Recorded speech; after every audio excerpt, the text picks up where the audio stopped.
7 अगस्त को राहुल गांधी ने अपनी प्रेस कॉन्फ्रेंस के बाद एक वीडियो जारी कर चुनाव आयोग से कुछ सवाल पूछे। उन्होंने चुनाव आयोग पर सरकार चोरी करने का आरोप लगाया और जो वोटर लिस्ट है उसमें जो नाम हैं वो कई स्थानों पर हैं और उसकी पारदर्शिता ठीक नहीं है, इसको लेकर के प्रश्न खड़ा किए। इसके बाद चुनाव आयोग राहुल गांधी को जवाब देने के बजाय ये कहने लगा कि आप शपथ पत्र दे करके अपने प्रश्न पूछिए, उसके बाद आगे की कार्रवाई की जाएगी। हालांकि यह प्रश्न केवल राहुल गांधी का नहीं है, यह अगर चुनाव के प्रक्रिया की बात है तो चुनाव आयोग को, जैसा कि बुद्धिजीवी कह रहे हैं, अपना जवाब देना चाहिए और अपनी पारदर्शिता को बनाए रखना चाहिए। चुनाव आयोग एक ऐसी संस्था है जो देश भर में चुनाव कराता है और उसकी पारदर्शिता इस लोकतंत्र के लिए बहुत ही आवश्यक है। दूसरी ओर बुद्धिजीवी ये कह रहे हैं कि जो बिहार में चुनाव वोटर लिस्ट में भारी संख्या में नाम काटने की जो बात चल रही है, उसमें लोगों का ये कहना है कि अगर चुनाव आयोग की वोटर लिस्ट से इस समय भारी संख्या में नाम काटे जा रहे हैं तो आखिर चुनाव आयोग के द्वारा ही वो नाम तो चुनाव के वोटर लिस्ट में जोड़े भी गए हैं। तो अगर वो गलत नाम जुड़े हैं तो यह भी जिम्मेदारी तय की जानी चाहिए कि आखिर किस व्यक्ति ने किसके इशारे पर किस तरीके से वो गलत लोगों के नाम वोटर लिस्ट में जोड़े गए।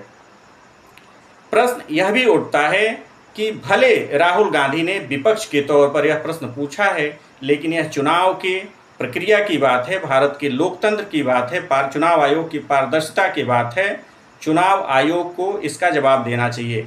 आज मैंने जब चुनाव आयोग की वेबसाइट को खोल के इलेक्टोरल रोल देखने की कोशिश की, मतदाता सूची को देखने की कोशिश किया, तो वो 2003 की मतदाता सूची इस समय चुनाव आयोग के वोटर लिस्ट पे वेबसाइट पे दिखाई जा रही है, जबकि आम चुनाव 2024 में ही हुए हैं।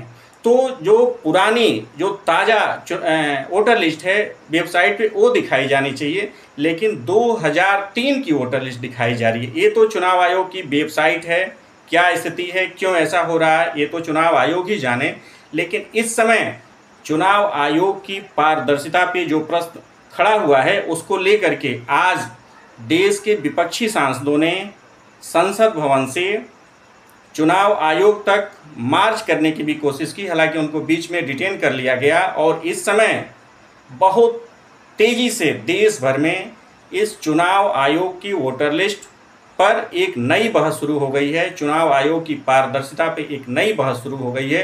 हालांकि क्या स्थिति है, क्या होना चाहिए, ये तो अलग की बात है और जो सच होगा वही होगा। लेकिन इस समय चुनाव आयोग की पारदर्शिता पे अगर प्रश्न उठता है तो चुनाव आयोग को आगे आकर अपनी विश्वसनीयता को बनाए रखने के लिए, भारत के लोकतंत्र और चुनाव की प्रक्रिया को शुद्ध और विशुद्ध तरीके से बनाए रखने के लिए अपना जवाब जरूर देना चाहिए। इस पर आप क्या सोचते हैं? आप भी अपनी राय दीजिए, कुछ न कुछ कमेंट कीजिए और बताइए कि क्या होना चाहिए एक देश के नागरिक के तौर पे, जिम्मेदार नागरिक के तौर पे।